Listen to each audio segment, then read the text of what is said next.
जय हिंद साथियों, आप सभी का स्वागत है हमारे YouTube चैनल परफेक्ट नॉलेज 2 में। साथियों, 31 अक्टूबर 2022 को सुप्रीम कोर्ट ने एक बहुत ही सेंसिटिव मामले में एक बहुत बड़ा फैसला दिया है।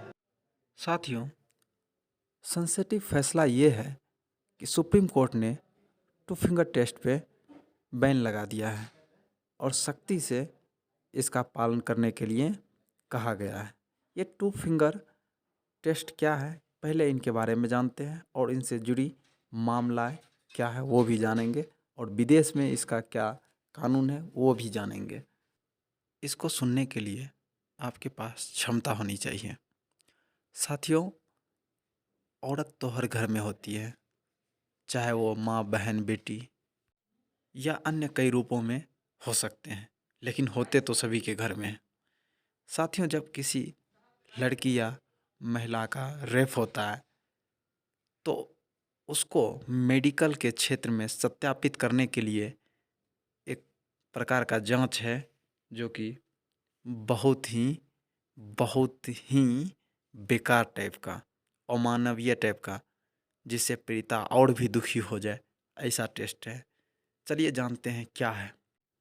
टू फिंगर टेस्ट में पीड़िता का मतलब यहाँ ऐसी लड़की जिसके साथ दुर्व्यवहार किया गया हो, जिसके बिना मर्जी की उसके साथ संबंध बनाया गया हो, तो पीड़िता का मतलब वो है। उसके प्राइवेट पार्ट में एक या दो उंगली डालकर उसकी वर्जिनिटी टेस्ट की जाती है। साथियों, यह टेस्ट इसलिए किया जाता है ताकि यह पता लगाया जा सके कि महिला के साथ शारीरिक संबंध बने थे या नहीं बने थे। सोचिए, बोलते हुए भी एक अजीब, क्या बताऊं, लेकिन सोचिए। साथियों, वर्तमान में सीजेआई DY चंद्रचूड़ और जस्टिस हिमा कोहली की बेंच ने यह फैसला सुनाया है कि यह मानना गलत है कि सेक्सुअल तौर पर एक्टिव महिला का रेप नहीं किया जा सकता है। कहने का मतलब है कि जो साथियों एक महिला या विवाहित या कुछ भी जो करंट में वो अपने पति या किसी अपने मर्जी के आदमी के साथ वो रिलेशन बनाती है तो उसका रेप नहीं हो सकता है, उसका भी रेप हो सकता है। वहीं टू फिंगर टेस्ट सेक्सिस्ट और सत्तात्मक, कहने का मतलब है कि यह पुरुष प्रधान को बताता है यह टेस्ट। इससे यह पता नहीं किया जा सकता है कि वह उसका रेप हुआ या नहीं हुआ। यह सर्वोच्च न्यायालय ने केंद्रीय स्वास्थ्य मंत्रालय को यह सुनिश्चित करने का निर्देश दिया है कि अब भविष्य में, अब से 31 तारीख के बाद से 31 अक्टूबर 2022 के बाद से महिलाओं का टू फिंगर टेस्ट नहीं होनी चाहिए, क्योंकि यह सत्यापित नहीं करता है कि किसका रेप हुआ है और किसका नहीं हुआ है। वह तो सिर्फ एक्टिविटी को बताता है। तो इसलिए यह बिल्कुल अमानवीय हरकत है और गलत हरकत है। हाँ साथियों, ऐसा ही तो है, आप ही सोचिए।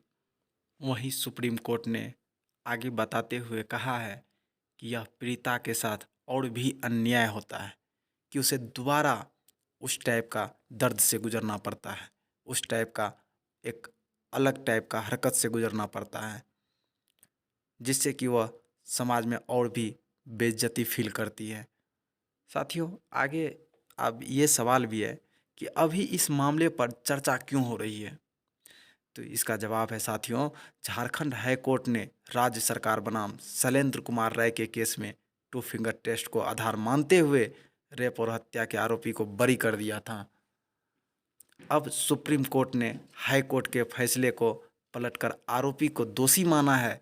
साथ ही सुप्रीम कोर्ट ने मेडिकल कॉलेज में पढ़ाई करने वाली सिलेबस को टू फिंगर टेस्ट को हटाने का आदेश दिया है। साथियों, यह मेडिकल के क्षेत्र में भी, मेडिकल पढ़ाई में भी इस टॉपिक को हटाने का ऑर्डर दिया गया है, वर्जिनिटी टेस्ट को। साथियों, अगर बात करें कि यह पहले से बैन नहीं था, जी पहले से भी बैन था। 2013 में भारत में बैन हुआ था two finger test. Supreme court ने टू फिंगर टेस्ट को बंद करने के निर्देश दिए थे। टेस्ट के नतीजों की काल्पनिक और निजी राय बताया था।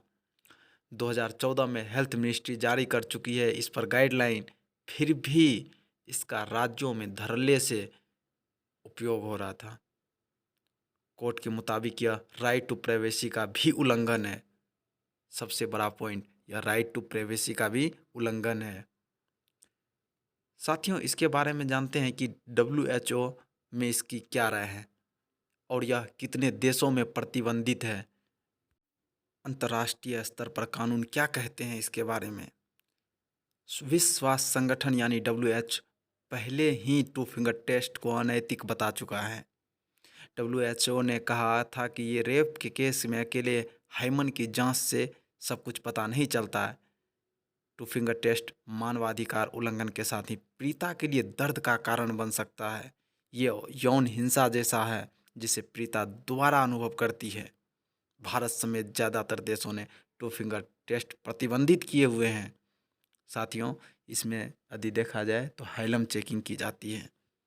यदि किन किन देशों में यह टेस्ट बैन है, यदि इसका जवाब देखें तो भारत के अलावा पाकिस्तान, अफ़गानिस्तान और इंडोनेशिया जैसे देश में टू फिंगर टेस्ट पर प्रतिबंध है। 2021 में पाकिस्तान के लाहौर उच्च न्यायालय ने भी इस प्रथा पर प्रतिबंध लगाते हुए कहा कि जांच का यह तरीका अपमानजनक और अवैज्ञानिक है। साथियों, इस पे मेडिकल साइंस का भी कहना है कि यह इस प्रक्रिया से कोई सत्यापित नहीं कर सकता कि इसका रेप हुआ है या नहीं हुआ है। तो साथियों, DY चंद्रचूड़ और कोहली जी ने जो ये फैसला दिया है वास्तव में बहुत ही सराहनीय है और भविष्य में कल्पना होगी कि ऐसा नहीं किया जाए। और इस पे सख्ती का भी आदेश दिया गया है कि शायद अब हो भी ना। आपकी क्या राय है कमेंट में ज़रूर बताइएगा। साथियों, यदि आप यहाँ तक पहुँचे हैं तो शायद आप हमें ज़रूर फॉलो भी करेंगे, मतलब सब्सक्राइब ज़रूर करेंगे, क्योंकि यहाँ तक वही आए हैं जो हमारे वीडियो को सुनने में जिसको अच्छा लगा है, नहीं तो दूसरा कोई आ नहीं सकता है। Okay, thank